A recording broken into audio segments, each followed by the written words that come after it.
설날 아침 6시였습니다. 한정숙 씨는 며느리 방문을 두드렸습니다. 대답이 없었습니다. 문을 열었습니다. 이불은 반듯하게 개어져 있었고 옷장문은 활짝 열린 채 안이 텅텅 비어 있었습니다. 부엌으로 달려갔습니다. 불이 꺼져 있었습니다. 가스레인지가 차갑게 식어 있었습니다. 20명 넘는 분량의 음식이 가득 차 있어야 할 아침이었습니다. 형광등 불빛 아래 싱크대만 싸늘하게 비어 있었고 쪽지 한 장만 놓여 있었습니다. 저는 오늘 집에 없을 거예요. 명절 잘 보내세요. 친척들이 오기까지 1시간 남짓이 남아 있었습니다. 과연 무슨 일이 있었던 걸까요? 평범해 보이는 사람들의 숨겨진 이야기를 매일 전해드리는 채널입니다. 아직 구독 안 하신 분들은 지금 구독 버튼 한 번만 눌러주세요.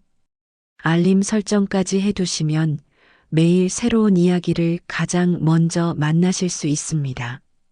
자, 그럼 이 이야기의 시작으로 돌아가겠습니다. 처음 시어머니와 한 집에 살기로 했을 때 이수진 씨는 솔직히 두렵지 않았습니다. 결혼 6년 차, 어머님은 동네에서 알아주는 살림 고수셨고 수진 씨는 요리도 서툴고 살림도 어설픈 편이었으니까요. 남편 성준 씨가 합가를 제안했을 때 이렇게 말했습니다. 엄마가 많이 가르쳐 주신다잖아. 우리 둘 다 바쁜데 서로 좋은 거 아니야. 그 말이 맞는 것 같았습니다. 그때는요. 처음 한 달은 정말 좋았습니다. 시어머니 한정숙 씨는 된장찌개 끓이는 법을 가르쳐 주셨고 수진 씨가 서툴게 썰어놓은 파를 옆에서 다듬어 주시면서 웃으셨습니다. 저녁 식탁에 세 식구가 둘러앉아 밥을 먹는 것이 낯설지 않았고 오히려 따뜻했습니다. 그 달콤함이 얼마나 오래 갈지 수진 씨는 몰랐습니다. 변화는 2달째부터 왔습니다. 천천히 그리고 너무나 자연스럽게 어느 아침 정숙 씨가 거실 소파에 앉으시더니 말씀하셨습니다. 수진아, 아침 좀 차려줄래? 나 요즘 무릎이 영 안 좋아서. 수진 씨는 당연히 차렸습니다. 다음 날도 그 다음 날도 어느 순간 아침밥은 수진 씨의 일이 되어 있었습니다. 저녁도 마찬가지였습니다. 정숙 씨는 냉장고를 여시다가 고개를 돌리셨습니다. 오늘 뭐 해 먹지? 수진아, 내가 해. 내 손이 빠르잖아. 수진 씨는 앞치마를 둘렀습니다. 그리고 속으로 생각했습니다. 내 손이 빠른 게 아니라 어머님이 앉아 계신 거겠죠. 하지만 그 말은 입 밖으로 나오지 않았습니다. 가족이 된 지 얼마 되지도 않았는데 불편한 소리를 꺼내는 건 수진 씨에게 너무 무거운 일이었습니다. 그렇게 계절이 바뀌었습니다. 설거지는 수진 씨 몫이었고 장 보는 것도 수진 씨 몫이었고 화장실 청소도 수진 씨 몫이었습니다. 성준 씨는 퇴근 후 소파에 누워 휴대폰을 보았고 정숙 씨는 TV를 보셨습니다. 수진 씨는 그 사이 부엌에서 혼자 밥을 지었습니다. 어느 날 저녁이었습니다. 수진 씨는 나무를 손질하다 뜨거운 물에 손등을 댔습니다. 순간 숨이 막혔지만 소리를 내지 못했습니다. 입술을 깨물었습니다. 그 순간 정숙 씨의 목소리가 건너왔습니다. 수진아, 간 좀 다시 봐. 작년에 싱겁다고 했잖아. 수진 씨는 화끈거리는 손을 행주로 감싸며 대답했습니다. 네, 어머니. 성준 씨는 그 장면을 보고도 물 한 잔만 마시고 소파로 돌아갔습니다. 수진 씨는 아무 말도 하지 않았습니다. 그냥 다시 나무를 집었습니다. 명절이 처음 돌아온 것은 합가 넉 달째였습니다. 추석 2주 전 정숙 씨가 메모지를 들고 오셨습니다. 수진아, 이번 추석 음식 목록이야. 전 5가지에 나물 5가지, 갈비찜에 잡채. 사람이 한 20명 올 거니까 넉넉하게 해야 해. 내가 옆에서 봐줄게. 수진 씨는 메모지를 받아들었습니다. 손이 살짝 떨렸습니다. 어머니, 저 혼자서요. 정숙 씨가 웃으며 말씀하셨습니다. 아이 왜? 내가 옆에 있잖아. 그리고 내 손이 얼마나 빠른데. 그 말이 또 나왔습니다. 손이 빠르니까. 수진 씨는 아무 말도 하지 못했습니다. 그냥 고개를 끄덕였습니다. 그날 밤 혼자 방에 누워 천장을 바라봤습니다. 20명분의 음식을 내가 다 해야 하는 건가? 이게 맞는 건가? 답이 없었습니다. 그냥 눈을 감았습니다. 추석 이틀 전부터 수진 씨는 새벽부터 일어났습니다. 나무를 데치고 전 반죽을 만들고 갈비를 양념에 재웠습니다. 부엌에는 수진 씨 혼자였고 정숙 씨는 거실에서 TV 소리를 키우셨습니다. 냄새가 거실까지 풍기자 정숙 씨가 고개를 내미셨습니다. 수진아, 전 너무 두껍게 부치지 마. 얇아야 바삭해. 잡채 당면 너무 퍼지면 안 돼. 수진 씨는 대답했습니다. 네, 어머니. 알겠어요, 어머니. 혼잣말은 속에서만 맴돌았습니다. 거실에서 저한테 말씀하실 힘이 있으시면 이리 와서 한 가지만 도와주시면 안 될까요? 하지만 그 말은 역시 나오지 않았습니다. 추석이 끝난 뒤 성준 씨가 말했습니다. 지영아, 이번 명절 음식 남은 거 있어. 넉넉히 좀 하지. 그게 전부였습니다. 수고했다는 말도 고생했다는 말도 없었습니다. 칭찬은 수진 씨에게 오지 않았습니다. 나는 없고 음식만 있는 거구나.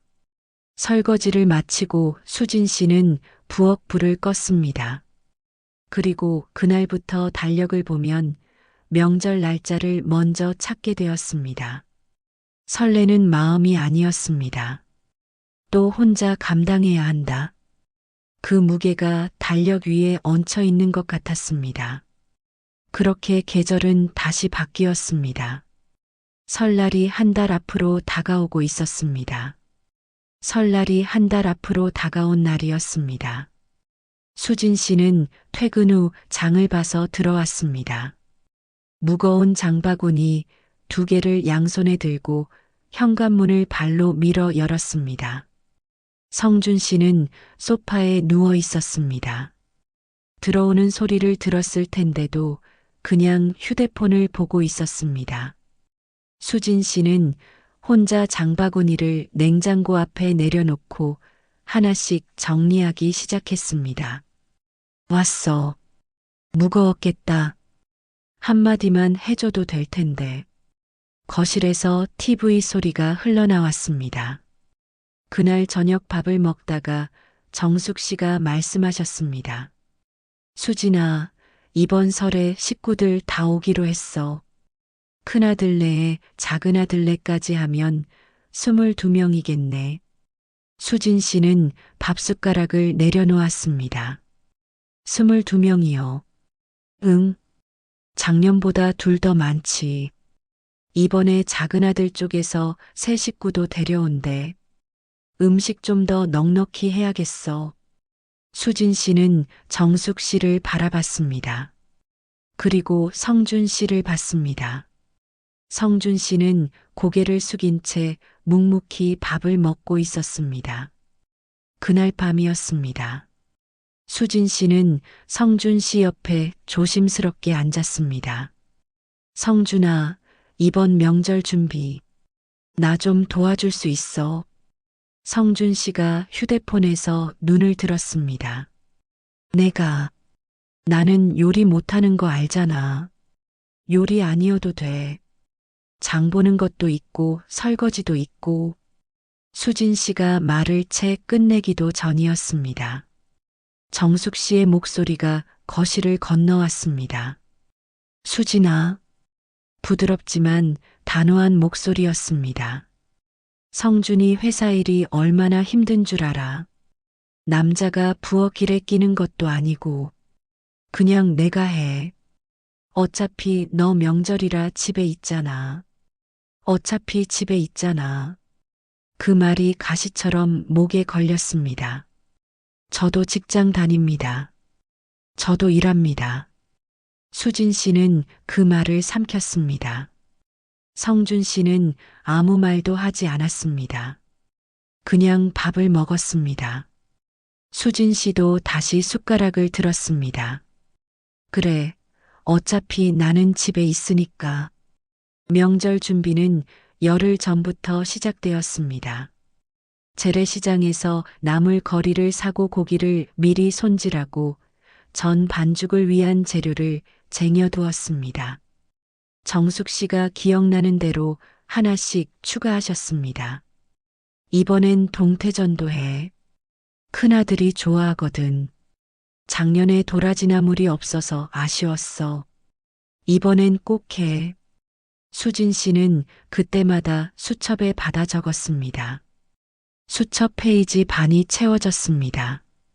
목록은 점점 길어졌고 수진 씨의 어깨는 점점 무거워졌습니다. 설날 나흘 전이었습니다. 작은아들 내외가 미리 올라왔습니다. 작은아들의 아내 김미영 씨였습니다. 처음 보는 얼굴이었습니다. 밝고 거침없는 인상이었습니다. 미영 씨는 짐을 풀고 나서 부엌 쪽을 들여다봤습니다. 수진 씨가 나무를 손질하고 있었습니다. 어머니, 저 뭐 도와드릴까요? 정숙 씨가 웃으며 말씀하셨습니다. 전 좀 붙여봐. 미영 씨가 웃으며 대답했습니다. 어머니, 저 전은 잘 못 붙여요. 자꾸 타더라고요. 장 보는 건 제가 다녀올게요. 필요한 거 있으면 말씀해 주세요. 정숙 씨가 아무렇지 않게 말씀하셨습니다. 그래, 그럼 장 좀 봐와. 두부하고 숙주 더 필요하겠다. 미영 씨는 가방을 들고 가볍게 나갔습니다. 수진 씨는 그 장면을 처음부터 끝까지 바라봤습니다. 아무 말도 하지 않았습니다. 손만 계속 움직였습니다. 미영 씨가 나쁜 게 아니었습니다. 잘못한 것도 없었습니다. 그냥 말하면 되는 거였구나.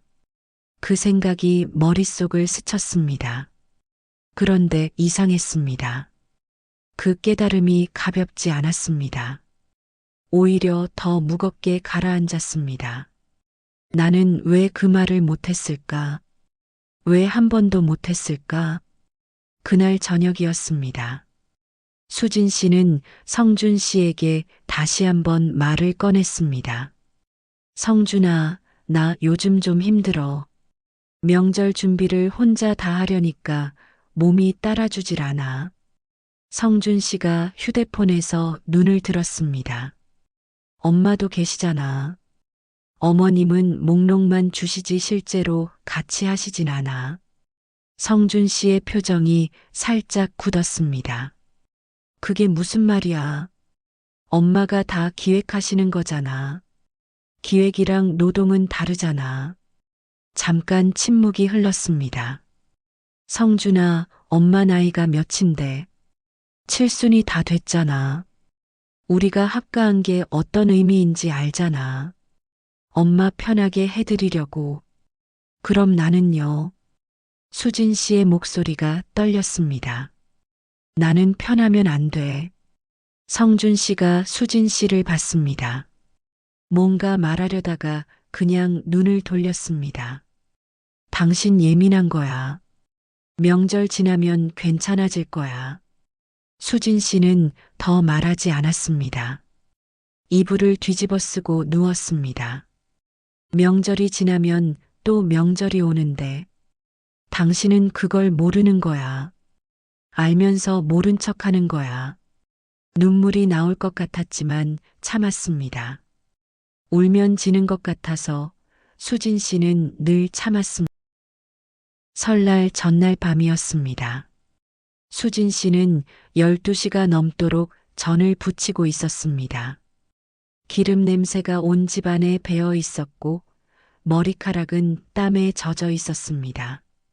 시금치, 고사리, 도라지, 숙주까지 나물 5가지를 이미 손질하고 양념해 두었고 갈비는 오전부터 양념에 재워 놓았습니다.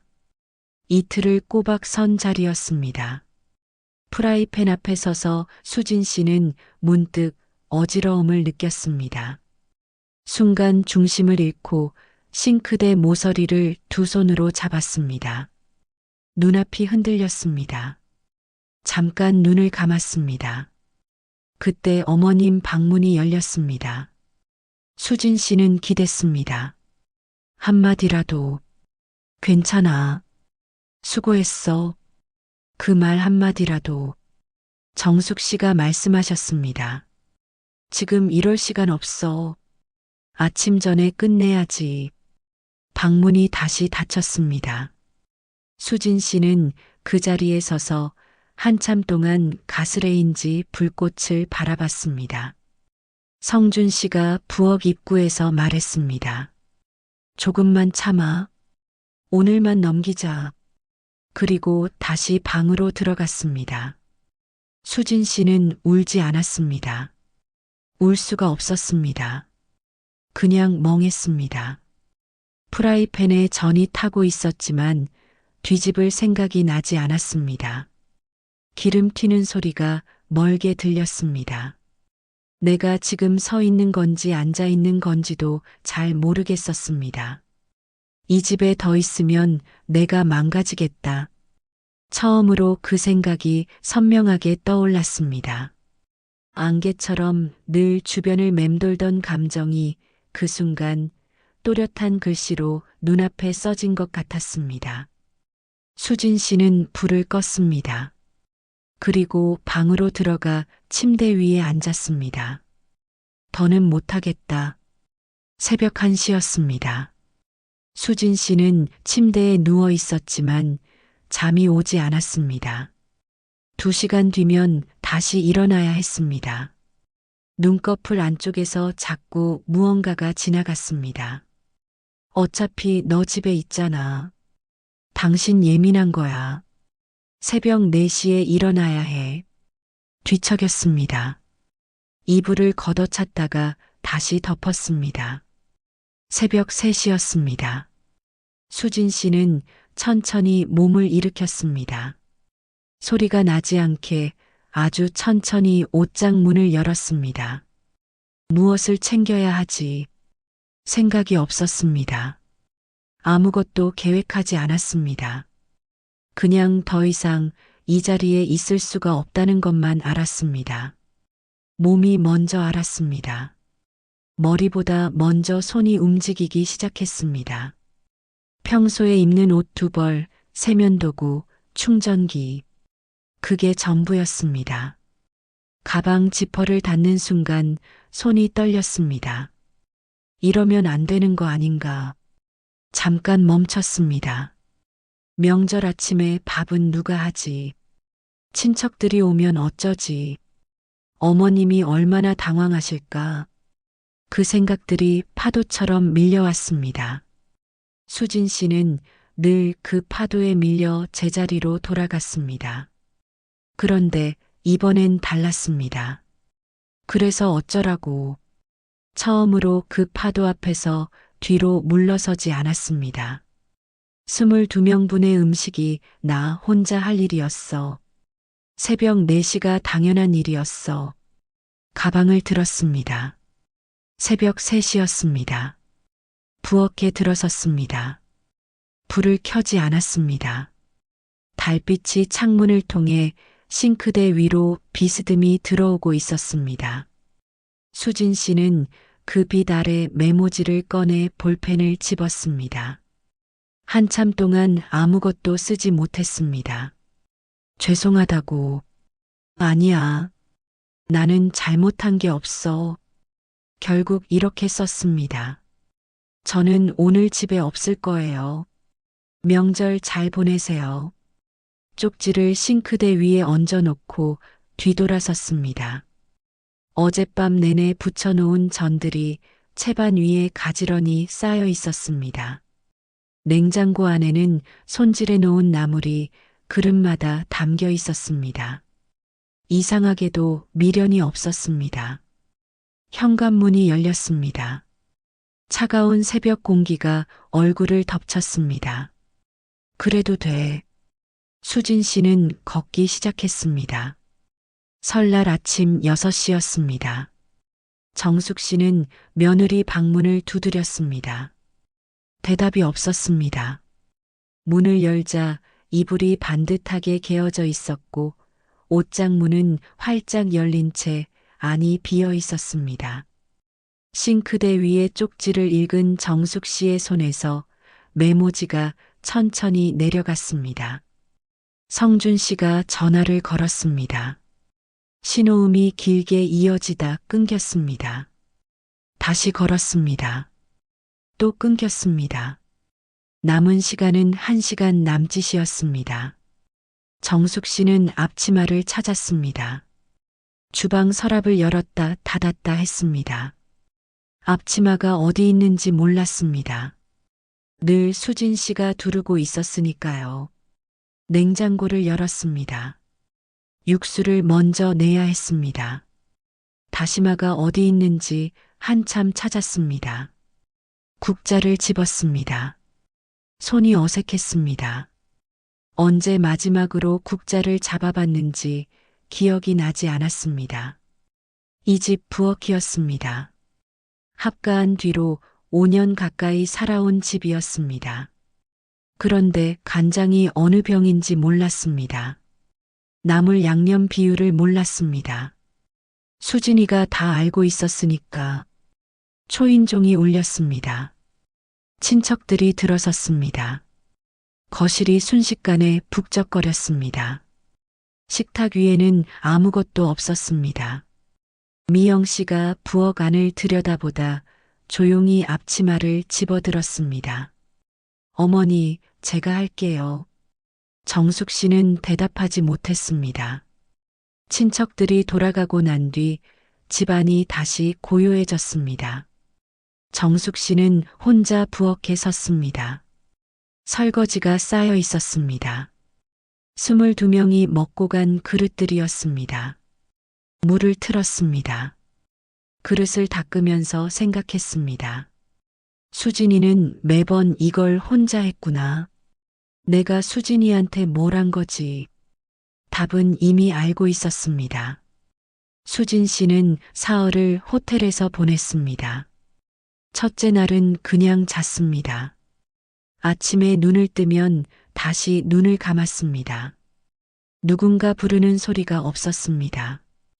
해야 할 일이 없었습니다. 그 사실이 어색해서 수진 씨는 한참 동안 천장만 바라봤습니다. 배가 고프면 밥을 시켰습니다. 혼자 먹었습니다. 설날에 호텔방에서 혼자 먹는 밥이었습니다. 이상하게도 편했습니다. 누군가의 눈치를 보지 않아도 되는 밥이었습니다. 둘째 날 핸드폰을 켰습니다. 부재중 전화가 31통이었습니다. 성준 씨가 18통, 정숙 씨가 9통, 모르는 번호가 4통이었습니다. 문자도 여러 개 와 있었습니다. 성준 씨의 마지막 문자는 이랬습니다. 당신 때문에 명절 다 망쳤어. 이게 맞는 행동이야. 수진 씨는 그 문자를 3번 읽었습니다. 명절을 망쳤다. 웃음이 나왔습니다. 서럽지도 않았습니다. 음식을 혼자 다 하고 새벽에 혼자 일어나고 5년 동안 혼자 살림을 도맡은 건 생각 안 하고 그 집에서 수진 씨가 사라진 게 명절을 망친 거였습니다. 내가 없는 게 문제인 게 아니야. 내가 없으면 안 돌아가는 게 문제인 거지. 핸드폰을 덮었습니다. 정숙 씨의 문자는 마지막 것 하나만 읽었습니다. 수진아, 오늘 고생했겠다. 밥은 먹었니? 수진 씨는 한참 동안 그 문자를 바라봤습니다. 고생했겠다. 그 말이 이상하게 마음에 걸렸습니다. 정숙 씨가 그런 말을 하신 적이 없었습니다. 칭찬도 위로도 수고했다는 말도 한 번 없으셨던 분이었습니다. 너무 늦었어요. 어머니, 답장을 보내지 않았습니다. 셋째 날 아침 수진 씨는 짐을 쌌습니다. 도망쳐 온 것이 아니었습니다. 처음부터 그랬습니다. 사라지려던 게 아니라 숨을 쉬고 싶었던 겁니다. 이제 숨을 충분히 쉬었으니 돌아가야 했습니다. 다만 예전의 수진 씨로 돌아가는 건 아니었습니다. 택시를 타고 집으로 오는 내내 할 말을 정리했습니다. 목소리가 떨릴 것 같았습니다. 울 수도 있었습니다. 그래도 괜찮았습니다. 울더라도 할 말은 해야 했습니다. 이번엔 삼키지 않을 거야. 세 사람이 거실에 처음으로 마주 앉았습니다. 어색한 침묵이 흘렀습니다. 먼저 입을 연 건 수진 씨였습니다. 어머니, 저 드릴 말씀이 있어요. 정숙 씨가 수진 씨를 바라봤습니다. 한 집에 사니까 당연히 제가 다 해야 한다고 생각하셨죠. 어머님은 대답하지 않으셨습니다. 수진 씨는 계속했습니다. 저는요, 어머니, 이 집에서 숨이 막혔어요. 말이 나오고 나서야 목이 떨렸습니다. 눈물이 차오르는 게 느껴졌습니다. 참지 않았습니다. 아침밥은 제 일이 됐고, 저녁밥도 제 일이 됐고, 청소도 장보기도 다 제 일이 됐어요. 어머니는 한 번도 같이 하자고 하신 적이 없으셨어요.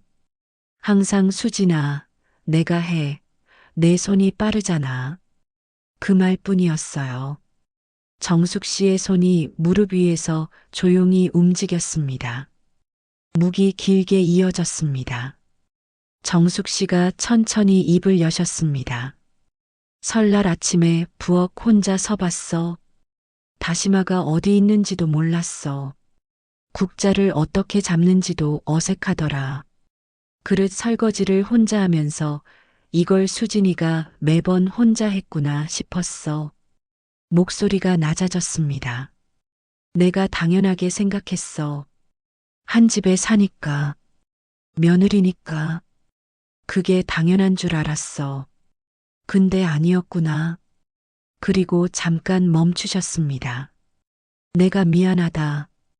그 세 글자가 방 안에 떨어졌습니다. 수진 씨는 잠깐 숨을 참았습니다. 정숙 씨의 눈이 빨개져 있었습니다. 70평생 꼿꼿하게 살아오신 분이었습니다. 며느리 앞에서 약한 모습을 보이신 적이 없으셨습니다. 수진 씨는 눈물을 닦았습니다. 그리고 말했습니다. 어머니, 저 이 집에서 나가고 싶은 게 아니에요. 어머님이 수진 씨를 봤습니다. 그냥 저도 이 집 식구로 살고 싶은 거예요. 일꾼이 아니라.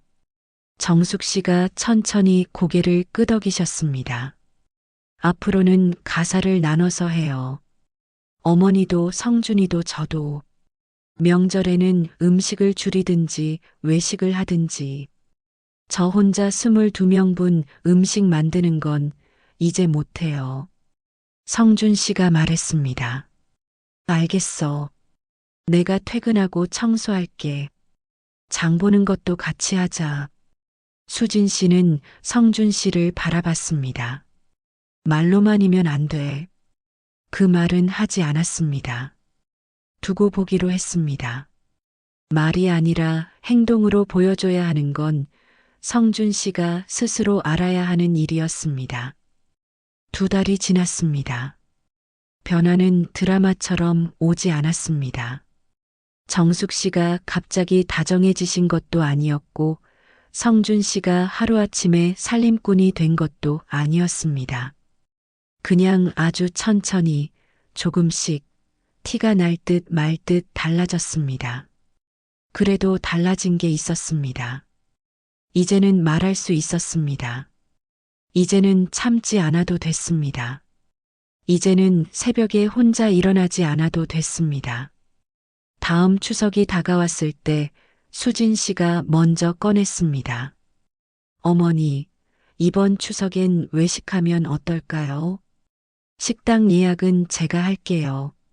정숙 씨가 잠깐 생각하시다 말씀하셨습니다. 그래, 내가 한번 알아봐. 추석 당일 세 사람은 한정식 식당에 앉았습니다. 아무도 새벽 4시에 일어나지 않았습니다. 시어머니가 메뉴판을 보며 머뭇거리자 수진 씨가 차분하게 말했습니다. 이번 명절은 제가 쉬고 싶었어요. 그래서 이렇게 하자고 한 거예요. 정숙 씨는 아무 말 없이 메뉴판을 내려놓으셨습니다. 식당을 나오며 정숙 씨가 수진 씨 옆에 나란히 걸으셨습니다. 말없이 잠깐, 그리고 조용히 말씀하셨습니다. 수진아, 설날에 내가 나간 거 잘했다.